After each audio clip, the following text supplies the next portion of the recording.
فقلت استغفروا ربكم إنه كان غفارا يرسل السماء عليكم مدرارا ويمددكم بأموال وبنين ويجعل لكم جنات ويجعل لكم أنهارا. جہاں اللہ سے دیگر دعائیں کرنی ہے وہاں استغفار کرنا ہے، کیونکہ استغفار سے بہت سے کام بن جاتے ہیں، بگڑے ہوئے کام بن جاتے ہیں. اللہ رب العزت اس استغفار کے بدلے انسان کو اولاد بھی دیتا ہے، اس استغفار کے بدلے انسان کی روزی میں برکت ڈالتا ہے، آسمان سے بارش رحمت کی اتارتا ہے، اور دیگر بہت سی بیماریوں سے نجات دلاتا ہے اور مصیبتوں کو ٹالتا ہے.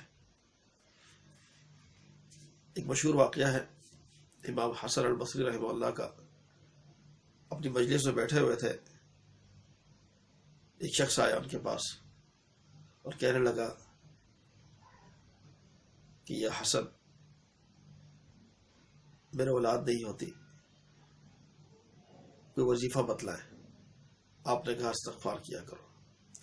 دوسرا شخص آیا، کہنے لگا کھیتی باڑی میں برکت نہیں ہے، فصل صحیح نہیں اگ رہی، کوئی وظیفہ بتلائے. آپ نے کہا استغفار کیا کرو. تیسرا شخص آیا، بارشیں نہیں ہو رہی، کوئی وظیفہ بتلائے. آپ نے کہا استغفار کیا کرو. مجلس میں جو ان کے شاگرد بیٹھے ہوئے تھے انہوں نے کہا، حسن بصری رحمہ اللہ سے پوچھا کہ استاد جی آپ کے پاس 3 الگ الگ مسئلے لے کے لوگ آئے اور آپ نے سب کو جواب ایک ہی دیا کہ استغفار کیا کرو، یہ کیا وجہ ہے؟ حسن بصری رحمہ اللہ کہتے ہیں کہ تم نے قرآن مجید کی آیت نہیں پڑھی، فَقُلْتُ اسْتَغْفِرُوا رَبَّكُمْ إِنَّهُ كَانَ غَفَّارًا يُرْسِلِ السَّمَاءَ عَلَيْكُمْ مِدْرَارًا وَيُمْدِدْكُمْ بِأَمْوَالٍ وَبَنِينَ وَيَجْعَلْ لَكُمْ جَنَّاتٍ وَيَجْعَلْ لَكُمْ أَنْهَارًا. نوح علیہ السلام نے جب اپنی قوم سے کہا تھا کہ کثرت سے استغفار کرو، اللہ رب العزت گناہوں کو معاف کرنے والا ہے، اور اس کے نتیجے میں کیا ہوگا؟ یرسل السماء علیکم مدرارا، اللہ تم پہ رحمت کی بارش کو نازل کرے گا. وَيُمْدِدْكُمْ بِأَمْوَالٍ وَبَنِينَ، اور تمہارے مال میں اور تمہاری اولاد میں برکت ڈالے گا، اضافہ کرے گا.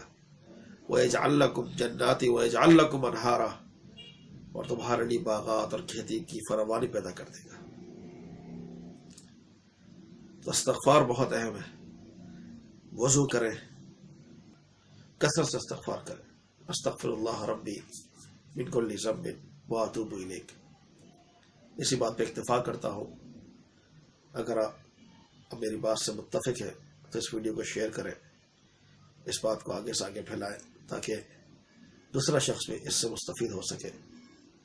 وآخر دعوانا ان الحمد للہ رب العالمین.